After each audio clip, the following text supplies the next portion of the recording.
you tired of watching lackluster movies? Do you find it tedious, but worthwhile, to seek out exceptional films with masterful storytelling? The Buffed Film Buffs are here to help. Here are some recent releases we're excited about. The first thing one will notice upon watching 2023 Sundance rom-com Rye Lane is its sense of style. Aesthetically, the colors stand out, from the hues of the outfits of the main duo to those of the extras' clothes, the colors of the art gallery, and the vibrance of the South London neighborhood. Through an interesting use of fisheye lens, character POV dialogue shots, and inspired editing choices, Rye Lane has a distinct visual identity. Like the New Yorkers in Spike Lee's Do the Right Thing, characters exist as an integral part of the city's ecosystem. Romantic movies cannot work without a captivating duo, and Yas and Dom, played by Vivian Oparah and David Johnson, play very well off each other.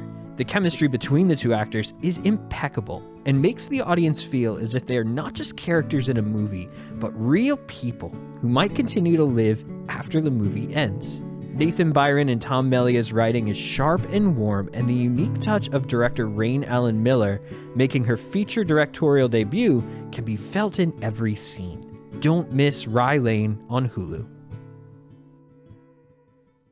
Actress Frances O'Connor takes a seat in the director's chair for her first time with Emily. The film is an embellished retelling of Emily Bronte's life leading up to her penning Wuthering Heights. A bit of a recluse with an imagination few understand, Emily spends her young adult years stuck in her childhood home. With little to entertain her, she embarks on a 19th century version of a rebellious phase. Her father's new curate steps in, attempting to tame Emily, but instead, a heated, clandestine romance ensues. Although Emily has various coming-of-age themes, a gothic, ghoulish tone, akin to Emily's only novel, is threaded throughout the film. O'Connor seamlessly transitions between Emily's tendency for the macabre and the vulnerable girl inside looking for purpose and love. O'Connor also wrote the script, and she has a precise vision she effectively conveys. Emily is available to rent on VOD. Pavan Kirpalani's Gaslight is an Indian-language mystery thriller that delivers much more than just a whodunit. Attempting to end an estrangement with her father, wheelchair-bound Princess Misha, Sarah Ali Khan, returns home to find him absent and the estate controlled by her young stepmother Rukmini, Chitrangada Singh. The homecoming turns dangerous when Misha begins to experience supernatural phenomena that lead her to believe her father has been murdered. When she shares her suspicions with Rukmini, she is, as the title suggests, gaslighted, but soon finds a sympathetic listener in estate manager Kapil, Vikrant Massey. Kirpalani masterfully unifies twists, turns, horror elements, and thriller types under one cohesive, eerie vision, all the while keeping an eagle eye on character relationships. The performances are powerful and nuanced, especially Singh's. You'll feel far differently about the characters at the end than you did at the beginning, as the movie enters an adrenaline-pumping third act that you never saw coming. Gaslight is available for US audiences on Hulu and Disney Plus Hotstar internationally. A classic summer coming-of-age movie with hints of a ghost story. What better setting for this than rural Quebec? Charlotte Le Bon's 2022 Cannes sleeper, Falcon Lake, has all the exciting elements of youth. First drinks, first love, limitless ennui. But beyond the excitement of being welcomed into teenagedom, as viewed by visiting 14-year-old Bastian, there is another psychological force at play. The daughter of a family friend, who may or may not be trying to seduce him. The role of 16-year-old Chloe, who embodies many traditional tropes of angsty female rebellion, plays like a nymph.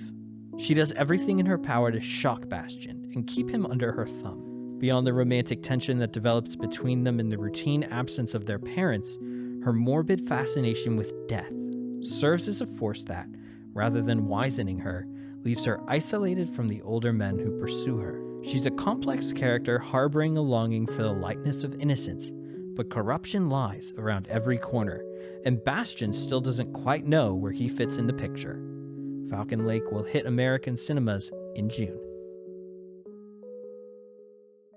Malaise and contentment is hard to make engaging, but that's why Kelly Reichardt is a genius, and her tender new film about a woman's life in the PNW art world is as stressful as it is melodic. Following Michelle Williams, artist, daughter of artists, through a few days in her life leading up to her own art show, Reichardt imbues this movie with every ounce of ennui possible, as she makes her own Romer movie but with less moralizing and even more angst.